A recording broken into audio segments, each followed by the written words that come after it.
Hello दोस्तों, नमस्कार। स्वागत है आपके अपने YouTube channel soft study Akash Kumar में। आज हम सब यहाँ इकोनॉमिक्स यानी अर्थशास्त्र क्लास 12th के सबसे महत्वपूर्ण टॉपिक में से एक अर्थव्यवस्था एवं उसकी केंद्रीय समस्याओं पर डिस्कशन करेंगे, जो बोर्ड के किसी भी बोर्ड के लिए काफ़ी महत्वपूर्ण होने वाले हैं। याद रखिएगा, किसी भी बोर्ड से में ये प्रश्न यहाँ से प्रश्न पूछे जाते हैं।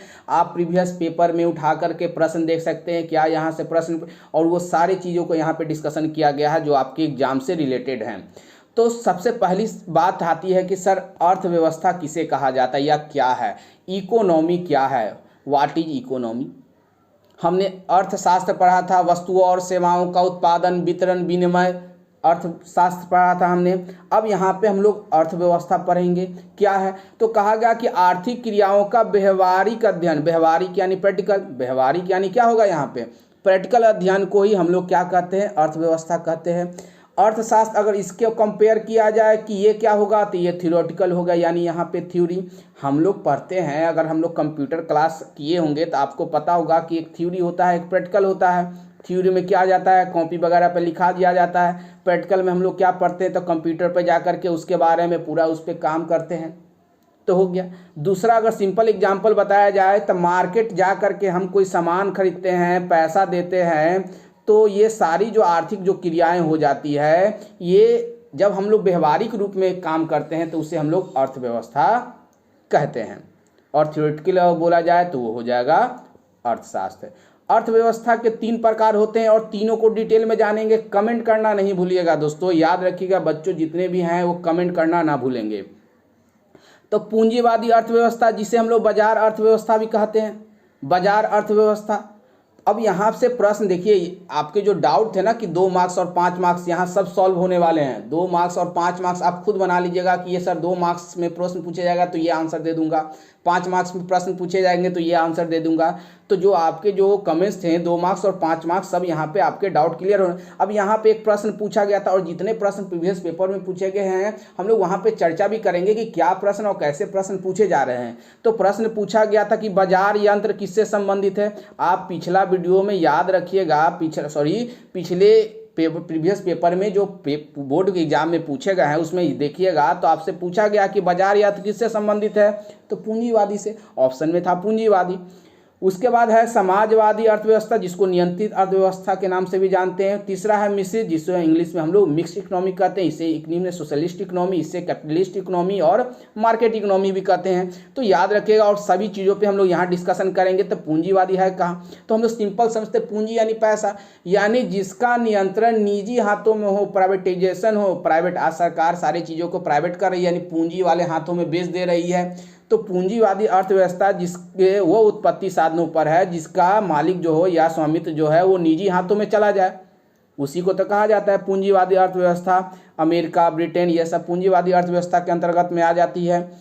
इसमें मांग और पूर्ति जो है वो बाजार की शक्तियाँ डिपेंड करती है। अब कैसे, आगे बताऊंगा क्या होगा। यहाँ पे 1776 में एडम स्मिथ ने एक पुस्तक लिखी थी जिसका नाम है वेल्थ ऑफ नेशन। पहले वाले वीडियो में इसकी चर्चा की गई और ये प्रश्न पूछा गया है प्रीवियस पेपर में कि वेल्थ ऑफ नेशन किसके द्वारा लिखा गया। उन्होंने उसमें एक सिद्धांत दिया, अहस्तक्षेप यानी लेजेज फेयर थ्योरी का सिद्धांत दिया। और उसमें उन्होंने क्या बोला, कहा है कि सरकार अगर अहस्तक्षेप करेगी तो जो वृद्धि होगी वो काफ़ी बढ़ जाएगी, कंपटीशन होगा वो बढ़ जाएगी, प्रतिस्पर्धा क्या होगी, बढ़ जाएगी, वस्तुओं की गुणवत्ता क्या होगी, बढ़ जाएगी, यानी वस्तु की क्वालिटी में क्या होगा, बढ़ोतरी हो जाए। कब, जब सरकार उसमें अहस्तक्षेप करेगी तब, यानी सरकार का उसके ऊपर नियंत्रण नहीं रहेगा तो जो मालिक हैं वो क्या करेंगे, बढ़ा देंगे ये। अब यहाँ पे मांग और पूर्ति पे क्या है, तो कहा गया कि मान लीजिए कि अगर एक कंपनी है, अगर उसकी सामानों की डिमांड अगर बढ़ रही है और उसके पास सप्लाई सीमित है, तो वो अपनी सामानों की कीमत को क्या कर देगा, हाई कर देगा। सपोज आज पेट्रोल का डिमांड है ना ज़्यादा, सप्लाई तो ज़्यादा है, डिमांड तो बहुत ज़्यादा है, और सरकार क्या कर रही है, कीमतें बढ़ा रही है। अब यहाँ पे इसकी विशेषताएं क्या हैं और थोड़ा सा एडवांटेज और डिसएडवांटेज दोनों इसी में चर्चा करेंगे। तो कंपटीशन, अच्छी बात है, कंपटीशन बढ़ जाएगी। अगर एक से अधिक दुकान रहेंगे, मान लीजिए कि मार्केट गए, अगर एक से अधिक दुकान है तो कंपटीशन दुकानों के बीच क्या होगी, बढ़ेगी ना। तो ये अच्छी चीज़ है। दूसरा क्या है, अधिकतम लाभ। अब दुकानदार जितने भी सब है वो सब क्या चाहेंगे, ज़्यादा से ज़्यादा हमें क्या हो, प्रॉफिट हो, ये उनका मैक्सिमम प्रॉफिट हो। तीसरा है आर्थिक स्वतंत्रता। क्या है आर्थिक अभी हमने पढ़ा कि पूंजीवादी अर्थव्यवस्था में सरकार का कोई नियंत्रण नहीं होता है, तो सरकार का कोई नियंत्रण नहीं हुआ यानी वो क्या हो गया, आज़ाद हो गया, स्वतंत्र हो गया। चौथा है उपभोक्ता के पास विकल्प। यहाँ पे अगर दुकानें एक से अधिक है तो हमारे पास ऑप्शन है कि हम इससे ले सकते हैं, इससे ले सकते हैं, इससे ले सकते हैं, इससे ले सकते हैं। ये सारे उसके एडवांटेज बोल सकते हैं, विशेषताएं हैं। थोड़ा सा यहाँ पे एक टॉपिक जो है, 2 लाइन यहाँ पे जो है वो उसके डिसएडवांटेज को भी शो करते हैं। असमानताएं बढ़ जाएगी, इनइक्वलिटी बढ़ जाएगी। कीमत यंत्र, पूंजीवादी में क्या होगा, हो सकता है वो डिपेंड बाजार और यानी डिमांड एंड सप्लाई पे हो जाएगी। अभी हमने एक एग्जांपल दिया था कि अगर किसी चीज़ का बाजार नियंत्रण कैसे हो जाएगा, कि अगर बाजार में किसी चीज़ का डिमांड ज़्यादा है तो उसकी कीमतें क्या कर दी जाएगी, पूंजीवादी अर्थव्यवस्था में बढ़ा दी जाएगी। तो ये 2 डिसएडवांटेज यहाँ पे हम लोग जानेंगे। नेक्स्ट है समाजवादी अर्थव्यवस्था यानी नियंत्रित अर्थव्यवस्था। सोशलिस्ट इकोनॉमी और कंट्रोल इकोनॉमी किसे कहा जाता है समझते हैं। तो यहाँ पे जो नियंत्रण है वो सरकार के हाथों में होगा। नियंत्रण किसके हाथों में होगा, सरकार के हाथों में। सरकार कीमत, स्वामित्व नियंत्रण ये तय करेगी। क्यूबा वगैरह में, रूस वगैरह में ये देखने को है। 1917 में रूस में एक क्रांति हुई थी जिसे रूस की क्रांति या समाजवाद अर्थव्यवस्था की क्रांति या बोल्शेविक क्रांति के नाम से जाना जाता है। और ये प्रश्न पूछे गए हैं कि रूस की क्रांति कब हुई, कहाँ हुई, तो प्रीवियस क्वेश्चन उठा के देखिएगा, जरूर ये सारे प्रश्न आपको मिलेंगे। साथ ही साथ यहाँ पे किसके द्वारा किया गया है, लेनिन के द्वारा। इसमें क्या, इससे पहले एक किताब लिखा गया है कार्ल मार्क्स के द्वारा जिसका नाम है पुस्तक का दास कैपिटल। ये भी प्रश्न पूछे गए हैं। तो आप यहाँ पे देख रहे हैं कि जो प्रश्न पूछे जा रहे हैं ये सारे चीज़ यहाँ पे आपको यहाँ पे सोचने की ज़रूरत नहीं है। यहाँ सारे पॉइंट आपको नोट करा दिए जाएंगे। आप हमारा जो PDF है वो डाउनलोड कर लीजिएगा और फिर उसके बाद उसे नोट कर लीजिएगा। लेकिन वीडियो पूरा देखिएगा, क्योंकि तभी वीडियो देखिए, नहीं देखिएगा और सोचिएगा PDF हम डाउनलोड करके लिख ले, फिर वो समझ आने वाली है नहीं। तो पहले समझिएगा, उसके बाद लिखने की कोशिश कीजिएगा और एक नोट्स जरूर बनाइएगा ताकि आपके एग्जाम के वक्त आपका वो काम कर सके। तो कार्ल मार्क्स ने 1867 में एक पुस्तक लिखी दास कैपिटल, उसी में उन्होंने समाजवादी अर्थव्यवस्था का प्रतिपादन किया था। तो ये महत्वपूर्ण बिंदु हो गए। अब यहाँ पे समाज अर्थव्यवस्था की क्या क्या विशेषता है यहाँ जान लेते हैं। तो यहाँ पे लैक ऑफ कंपटीशन होगा, दूसरा पब्लिक वेलफेयर होगी, तीसरा आर्थिक नियोजन होगा यानी केंद्रीय आर्थिक नियोजन, ये सरकार का उसके ऊपर नियंत्रण होगा या सरकार कीमतें तय करेगी, यहाँ पे लिखा गया है। चौथा आर्थिक समानता होगी यानी सबके लिए इक्वलिटी होगी, उसमें हम लोग इक्वलिटी नहीं पढ़े थे, तो ये काफ़ी इंपॉर्टेंट है। तीसरा है सबसे ज़्यादा इंपॉर्टेंट मिश्रित, जो भारत के बारे में हमें बताता है। याद रखिएगा भारत में कैसी व्यवस्था है, तो मिश्रित अर्थव्यवस्था है। भारत में कैसी व्यवस्था है दोस्तों, तो मिश्रित अर्थव्यवस्था है। जॉन मिडान किन्स ने अपनी पुस्तक लिखी है general theory of employment, interest and money में मिश्रित अर्थव्यवस्था की जानकारी दी है, प्रतिपादन किया है, अवधारणा दी है। कहा गया है कि 1914 के बाद 1914 में हमारा वर्ल्ड वार हुआ था, फर्स्ट वर्ल्ड वार, जो 1918 में ख़त्म हुआ था। ये 4 सालों में विश्व में महामंदी जो है बढ़ती जा रही थी, जिसके कारण 1929 आते आते वैश्विक महामंदी हो गई विश्व स्तर पर, जिसको ग्रेट डिप्रेशन के नाम से जाना भी जाता है, इंग्लिश में इसे ग्रेट डिप्रेशन कहते हैं। अब हो गया, तब सरकार ने क्या सोचा कि क्यों न पूंजीवादी और समाजवादी को दोनों, क्योंकि रूस में क्या था, रूस में समाजवादी अर्थव्यवस्था थी, तो रूस से उन्होंने सोचा कि कुछ सीख ले, और उन्होंने क्या किया कि दोनों मिला लिए, समाजवादी और पूंजीवादी, और मिल करके मिश्रित अर्थव्यवस्था की शुरुआत की। इसमें सार्वजनिक स्वामित्व यानी सरकार और निजी दोनों के हाथ में रहेगा। अधिकांश मिश्रित अर्थव्यवस्था मार्केट अर्थव्यवस्था भी कहा जाता है। यहाँ से प्रश्न पूछा गया है कि मार्केट अर्थव्यवस्था किसे कहते हैं, तो अब वहाँ पे पूछा गया था बाजार यंत्र, यहाँ पे मार्केट अर्थव्यवस्था, तक कन्फ्यूजन नहीं हो जाएगा यहाँ पे, ठीक है। अब यहाँ पे बताया कि भारत, मलेशिया, फ्रांस इत्यादि, ये सब क्या है, ये सब मिश्रित अर्थव्यवस्था के एग्जाम्पल पूछ जाएगा कि किस देश में है, तो भारत याद रखिएगा, सबसे बड़ा एग्जाम्पल हमारा देश हो जाएगा। अब मिश्रित अर्थव्यवस्था की विशेषताएं क्या है, तो यहाँ पे वेलफेयर, पब्लिक वेलफेयर देखेगा, वेलफेयर ऑफ स्टेट, राज्यों का कल्याण भी देखा जाएगा यहाँ पे। इसमें जो मालिक होंगे वो आर्थिक नियोजन या सरकार, अच्छा यहाँ पे जो कीमतें होंगी, आर्थिक नियोजन और कीमत यंत्र दोनों हो जाएगा। उसमें हमने पढ़ा था, एक में कीमत यंत्र, एक में पढ़ा था आर्थिक नियोजन, इसमें दोनों हो जाएगा। सामाजिक न्याय यानी सोशल जस्टिस, समाज का न्याय का हित किया जाएगा। और सीमित प्रतियोगिता यानी यहाँ पे प्रतियोगिता होगी लेकिन लिमिट मात्रा में प्रतियोगिता होगी। अब यहाँ पे आते हैं आर्थिक समस्याएं क्या है। तो पहली हमारे पास समस्याएं क्या हैं कि हमारे पास साधन क्या है, सीमित है, और आवश्यकताएं क्या हैं, असीमित है। पहला साधन, वहीं एरिक रोल बताते हैं कि सबसे बड़ी समस्या ये भी उत्पन्न होती है चयन की समस्या। हमने पहले वीडियो में समस्याएं पढ़ी थी लेकिन उसमें पढ़ी थी कि साधन सीमित है और हमारे पास आवश्यकताएं असीमित है। यहाँ पे और क्या बताया जा रहा है कि चयन की समस्या, अगर मान लीजिए हमारे पास एक से अधिक सामान है तो हमको चयन करना उसका मुश्किल हो जाता है।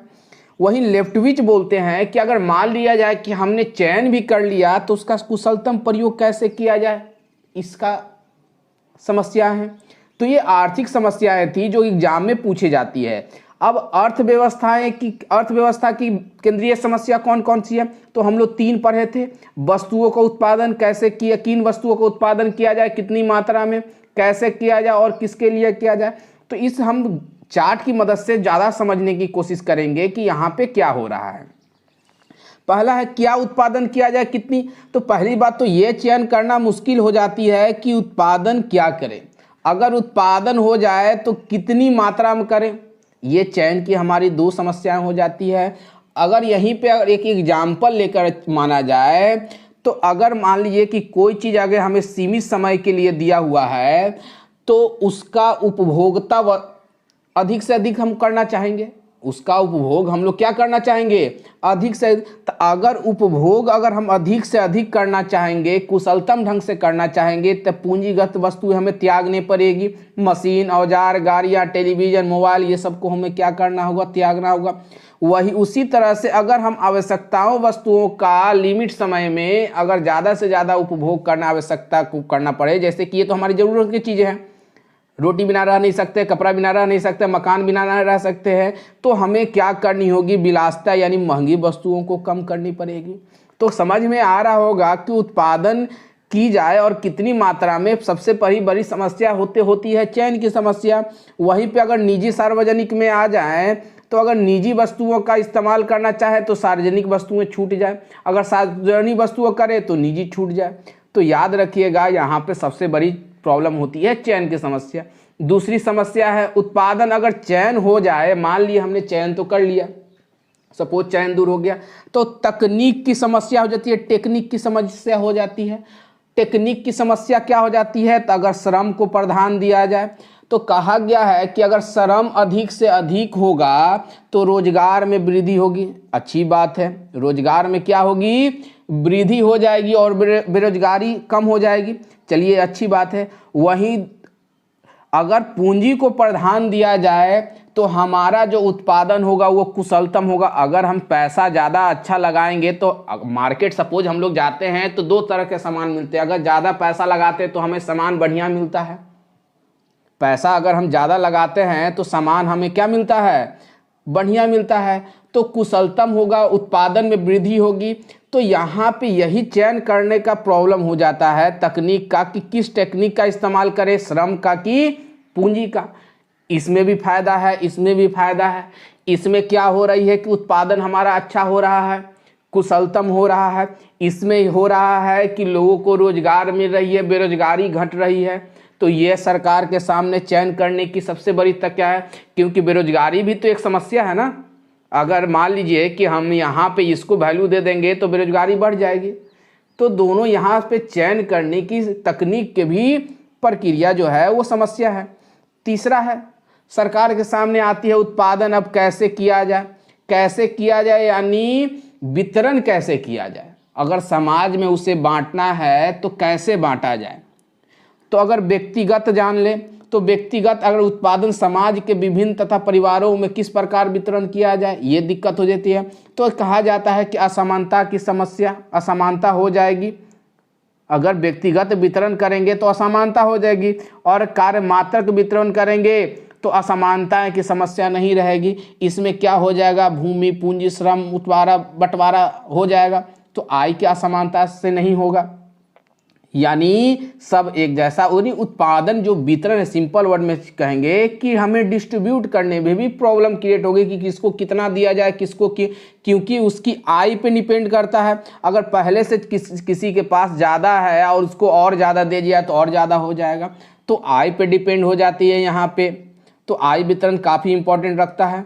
अब यहाँ पे वक्र जान लेते हैं, ग्राफ हम लोग भी थोड़ा बहुत समझ लेते हैं, क्योंकि ग्राफ भी थोड़ा बहुत पूछे जाते हैं, जिसको हम लोग बोलते हैं उत्पादन संभावना वक्र, प्रोडक्शन पॉसिबिलिटी कर्व यानी पीपीसी। क्या है ये पीपीसी? तो सैमुअल्सन बताते हैं कि उत्पादन संभावना वक्र वह वक्र है जो दो वस्तु, जाहिर सी बात है वक्र बनाने के लिए, ग्राफ बनाने के लिए हमें कितनी वस्तुएं चाहिए? कर्व बनाने के लिए दो चाहिए। तो दो वस्तुओं और सेवाओं के संयोग यानी जोड़ को प्रकट करती है कि किस तरह से सीमित साधनों का अच्छा से अच्छा इस्तेमाल करके पूर्ण रोजगार स्थिति पैदा की जाए। तो ये यहाँ पे वक्र के उत्पादन संभावना वक्र की मान्यता क्या है? अच्छा, ये एक लाइन है यहाँ पे कि उत्पादन संभावना जो वक्र है वो झुकाव कहाँ होगा? नीचे दाहिनी की ओर। उत्पादन संभावना वक्र की मान्यता क्या है? यहाँ पे ये सवाल होता है कि उत्पादन वक्र की मान्यता क्या क्या मान्यता दी जा सकती है। तो पहली मान्यता है कि साधन हमारे पास सीमित है। दूसरा है कि कुशलतम उपयोग कैसे किया जाए, स्थिर तकनीक, और दो वस्तुएं होना है। तो ये सारी जो है ये यहाँ की मान्यता है। अब यहाँ पे विशेषताएं बतानी है। विशेषताएं कहने का मतलब क्या हो गया, यहाँ पे ये जान लेते हैं। कैरेक्टर यानी पॉसिबिलिटी बोल सकते हैं कि प्रोडक्शन पॉसिबिलिटी कर्व यानी कैरेक्टर। दो विशेषताएं यहाँ पे पढ़ेंगे हम लोग। उत्पादन संभावना वक्र बाएं से दाएं की ओर गिरता है। याद रखिएगा, उत्पादन संभावना वक्र कहाँ से कहाँ गिरता है? दाएं से बाएं ओर गिरता है, दाएं से नीचे की ओर गिरता है। अब इसमें क्या हो जाती है?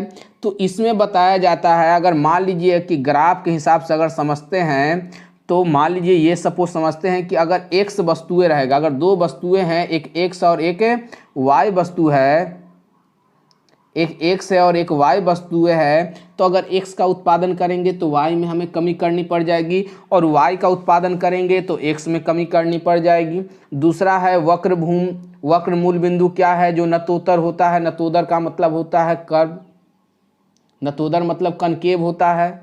तो कहा गया यहाँ पे कि उत्पादन संभावना वक्र मूल बिंदु की ओर हो गया, और कहाँ होगा?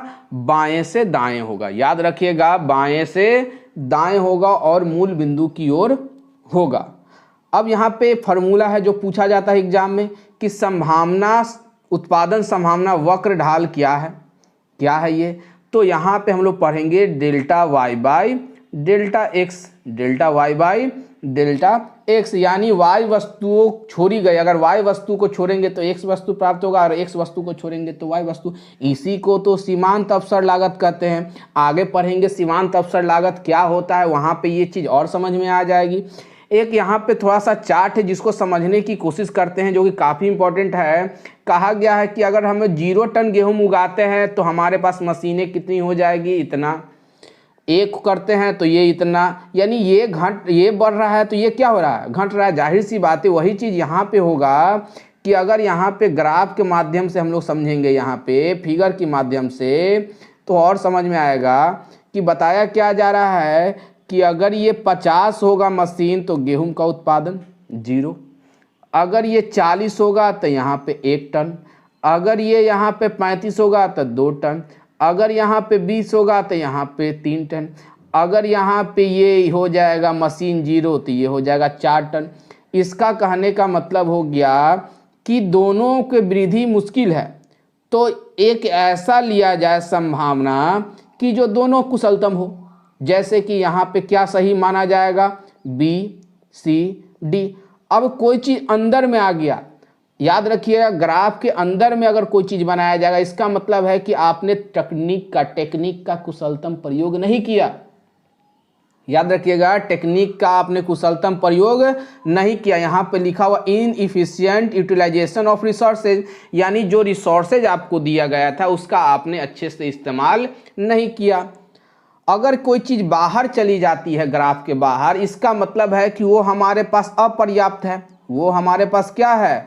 अपर्याप्त। याद रखिएगा, ग्राफ यहाँ पे समझना है कि अगर अंदर बोला जाए, अगर जो लाइन आपने ड्रॉ किया है अगर उसके अंदर बोला जाए तो आपने टेक्निक का यानी रिसोर्सेज का अच्छा से इस्तेमाल नहीं किया गया जो आपको दिया गया।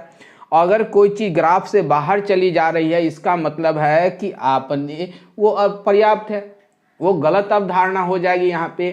तो ग्राफ सोच समझ के एग्जाम में बढ़ाइएगा, और ग्राफ से अगर प्रश्न पूछे जाते हैं तो ये चीज़ को याद रखिएगा। आगे और समझते हैं क्या बातें हैं।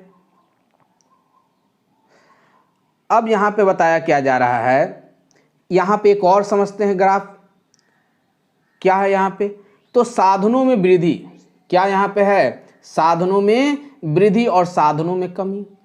अगर साधनों में वृद्धि होगी तो ग्राफ कहाँ की ओर खिसकेगा, दाईं ओर। याद रखिएगा, अगर साधनों में वृद्धि होगी तो ग्राफ दाईं की ओर खिसकेगा, और साधनों में कमी होगी तो ग्राफ अंदर की ओर यानी बाईं की ओर खिसकेगा। तो ये भी लिखेगा कि ग्राफ कहाँ से कहाँ खिसक रहा है, याद रखिएगा।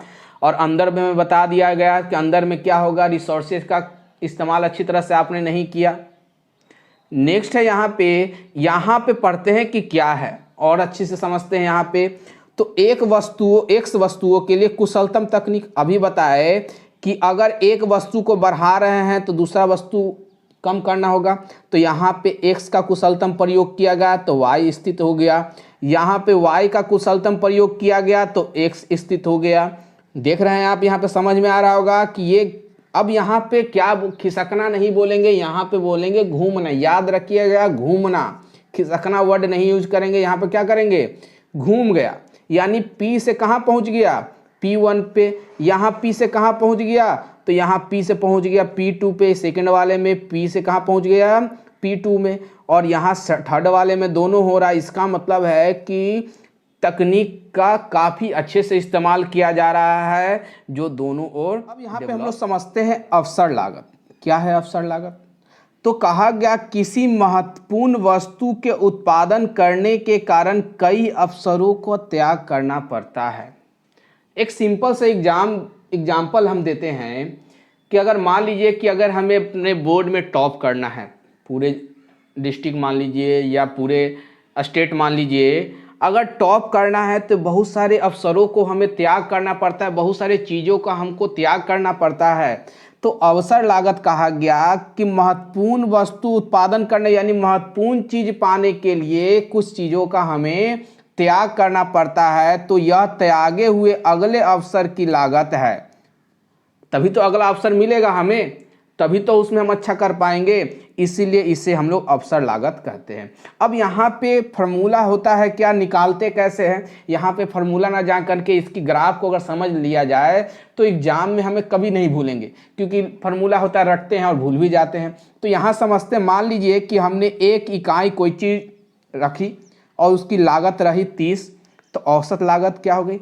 अब औसत लागत कैसे निकालते हैं, तो हमें पता है कि इकाई को यानी जितने भी यहाँ पे हैं, अगर एक है तो नीचे में एक, दो है तो उसमें दो जोड़ देंगे, तीन है तो तीन जोड़ देंगे, और जो कुल लागत है उसको ऊपर रख करके डिवाइड कर देंगे। हम लोग एवरेज चैप्टर बनाए हैं, औसत चैप्टर आपने बनाया होगा मैथ में कि औसत कैसे निकालते हैं, सेम प्रोसेस यहाँ अपनाना है।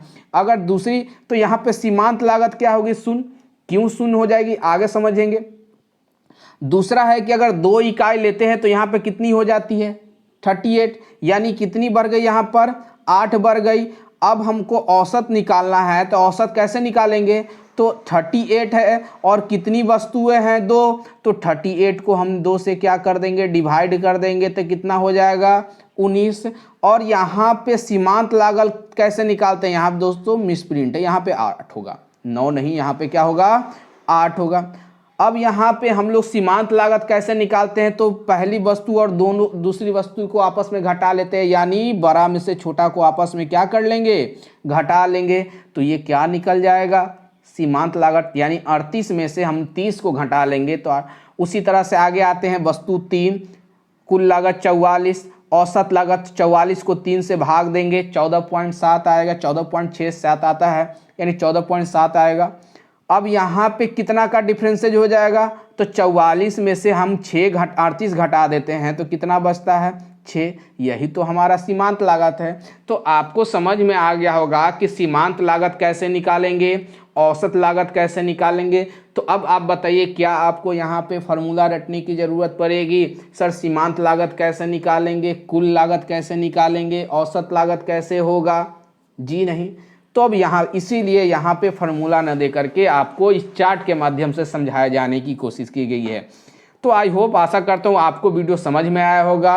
तो दोस्तों में शेयर कीजिएगा। ये जो वीडियो है वो काफ़ी इंपॉर्टेंट होने वाले बोर्ड के लिए, और इससे प्रश्न पूछे जाती है। पूंजीगत हो गए, मिश्रित हो गए, ये सबसे प्रश्न पूछे जाते हैं। अगर एक बार हम इसे रिकॉल भी कर सकते हैं, इसे हम लोग रिकॉल भी कर लेते कि हमने यहाँ पे क्या क्या पढ़ा है, तो यहाँ पे जान लेते हैं कि हमने यहाँ पे क्या क्या पढ़ा है। तो इकोनॉमी क्या है, हमने ये पढ़ने की कोशिश की कि इकोनॉमी यानी अर्थव्यवस्था क्या है।